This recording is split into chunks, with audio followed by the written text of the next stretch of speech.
Hopefully Claudia is on the road to redemption, and hopefully Viren is in the deepest, darkest dungeon.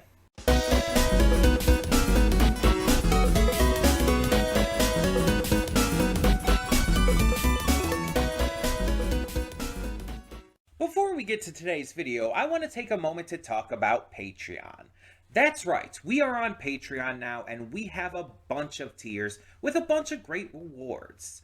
You can subscribe and get things like early access to all reactions, depending on your tier, depends on which reactions you get early access to.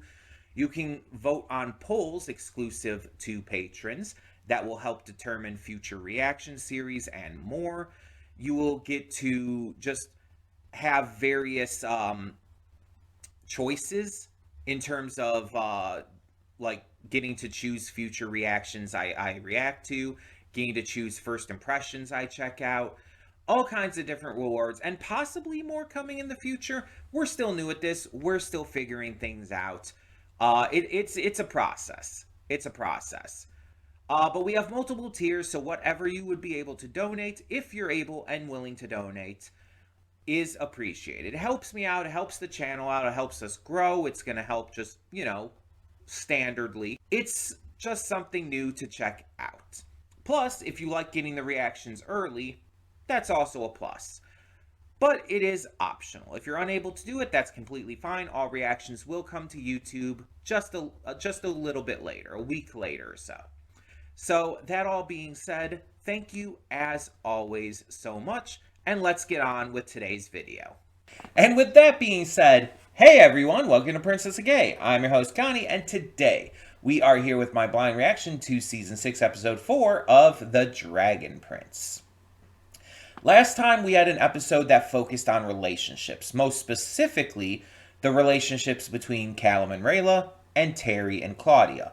And it was a really good episode that showed like the different sides to these relationships, while also showing that Claudia and Callum really, or not Claudia and Callum, wow, that would be weird. Rayla and Callum aren't properly expressing their feelings for each other. They got pretty close at one point. But the problem is they keep like dancing around it. Callum admitted to using dark magic. And now they're like putting down these ultimatums for each other that aren't really healthy or like, helpful. So it's like they just keep like going in the wrong direction. And yeah, hopefully this journey helps them get over this shit. While Claudia came back to Terry, realizing that she couldn't like go off on her own after all. And Terry basically just helped her like get cleaned up and whatnot. And they even made a new leg for her, a prosthetic leg with magic and everything. And so their relationship is like kind of on the mend and working towards a more healthy future. Hopefully this means that Claudia is done with dark magic, and might even be like fully redeemed going forward. We also had Viren show up in Catalyst, just wanting to see Ezran. Ezran's basically like, oh, you're not begging for forgiveness, right? Viren's like, well, no. And Ezran's like, well, good, you're not getting it. And it's like, pretty much million years dungeon, to quote a certain sour friend there. Million years dungeon. 2 million years dungeon. Still not forgiven him? Probably never will. He can rot. I just don't believe his redemption. Sorry, I don't. He has not made up for everything he's done, for all the evil he's perpetuated. Like, I mean, he's the reason Ezran and Callum's father is dead. So, piece of shit. Anyway, enough focusing on that. Let's instead focus on moving forward. Like other characters should be doing, and some are. In other words, let's focus on this episode. I don't know what to expect here. I don't know if we're going to go back to Janai and Amaya. I don't know if we're going to see, like, Soren and his party in this one. If we do, hopefully Soren and Corvus just fucking kiss already and get it over with. I don't know who we're going to focus on this time, because it kind of switches back and forth.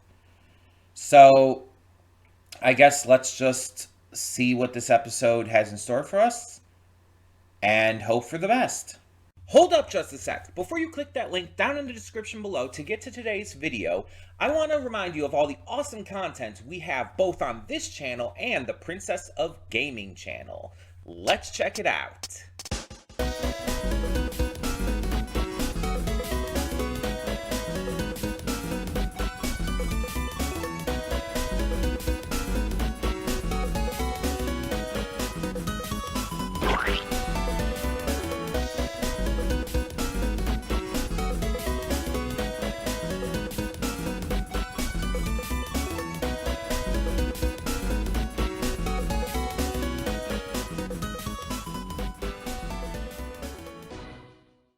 Welcome to the Afterthoughts. We'll begin with spoilers in 3, 2, 1, now.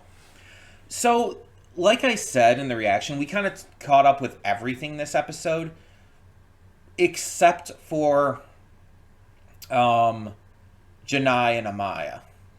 Those are the only two we didn't catch up with. So, I'm going to try to get to everything here. The big ones, the ones that were focused on the most were obviously Claudia and Terry again, and, well, both of them again. Claudia and Terry, and Callum and Rayla, and I'll get to those last. So, at the end here, we do see the return of Soren and Corvus. They return to Katalis, reunite with Ezrin and everyone, and just find out that, you know, Viren is there. So that's definitely going to be set up for next time. But it's a very small bit of catching up with this group, but good to see nonetheless. Obviously, there's a lot of, like, concern and a lot of, like, confusion with him returning. But it's going to be interesting to see where this kind of conversation goes and whatnot. Because you know Soren's going to want to talk to him. We also see Janai's brother and his groupies go to Sol Regum and try to convince him to take the Sun Seed and, you know, finish their plan. And Sol Regum at first is going to kill them all, but, like, once upon sensing the Sun Seed, basically it's like, oh, don't heal my eyes. I don't need to see shit. Heal my wings, then we can go burn them all. And it's like, oh, that went in a direction I wasn't expecting. The question is, I'm wondering if Sol Regum is lying or testing him at all. Seeing what he does. I'm very curious as to, like, where this is going to go. Because I feel like if they did get Sol Regum on their side, like, everything would be fucked. I don't think Janai and Amaya would have any chance at that point, and it's just like, I don't think that's going to happen. Also, I think that would, like, be, you know, horrific and just bad for everything. I don't think it's going to happen. I don't think we're going to have, like, some big new, like, force that would be a threat to everyone suddenly. So I'm wondering what this asshole's going to do to fuck it all up, basically. And trying to think of, am I missing anyone else here? Let me check real quick to be safe.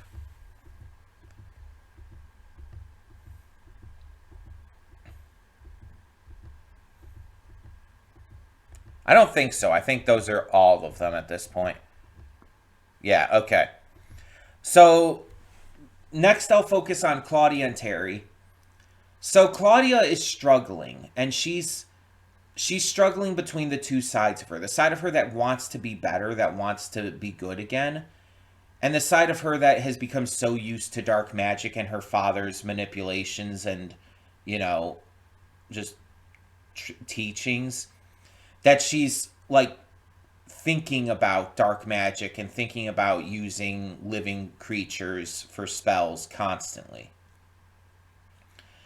And she comes up with the idea that she needs to see her father again. They need to go to Katala. She needs to see her father and look him in the eyes to really determine what she wants going forward, to really figure out what she needs to do.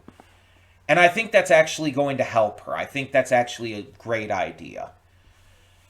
We see her get into a tussle with this plant cat thing, the mother of the baby one that she was playing with. And Terry ends up saving her, but she does hold herself back from using dark magic. She actively chooses to not do so. Although she has the little potion bottle in her hand, she could do it at any point. She keeps, like, she's even begging. It's like, don't make me do this. She's purposefully and intentionally holding herself back. And that's a big step. And I think that's going to lead to her redemption. I think she is on that path. I am like almost 100% like on that in that belief now. On top of that, we have Callum and Rayla, and they're kind of the main story points at this moment. They reach the elves and find that they're all blindfolded, and that from birth they never remove their blindfolds to never let in the light of the sun or the moon, and only are allowed to remove them if they have a clear moonless night, which is almost unheard of. The only one that still remains that has ever experienced that and has ever removed their blindfold is the Elder. Now, we find out that Callum and Rayla are apparently prophesied about. And while they don't think that they're the two mentioned, apparently the prophecy describes them to a T, so it's very clear that they are. And they're prophesied to go basically fight this giant ice beast or whatever in order to, stave off the ongoing storm that it's causing. So that's going to be fun to see them fighting this giant ice monster.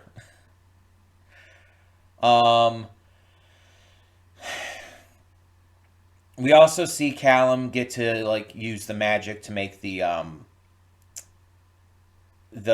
elevator, we'll call it, rise. And yeah, it's a fascinating storyline that's leading into a big fight. But the biggest part of this is the revelation that Erebos and all the star-touched elves are not elves. They're primordial gods who take physical form only when the stars align with their world, with this planet. And they're basically unkillable. If their mortal vessel is killed, they just go back up to the stars and wait for the stars to align again. So, trapping Erebos in a prison was actually the only way to permanently stop him, at least that we know of right now. The blade they're searching for would kill his mortal vessel, but that's it.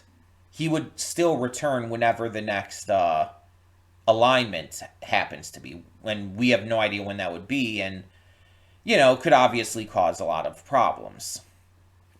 So whether it happens sooner or even hundreds of years in the future, it's they don't want to doom the future.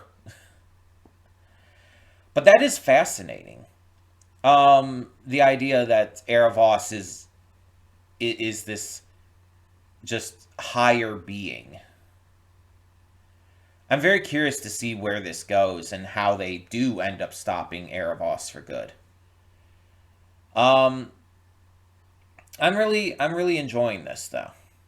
This season so far has been pretty good. We're keeping very focused, which is good, because I think a lot of seasons have not really done that as much lately. The past couple like seasons have had a lot of not necessarily filler, but kind of meandering around. And it's just it felt fillerish, even if it technically wasn't. And so I'm glad that they're really focusing, and this feels like the stakes are higher than ever. It feels like even the character related storylines, like with Claudia and Terry, that there's not a lot of stakes to. It's still like a great follow up to everything that's happened prior, and I think has been absolutely necessary.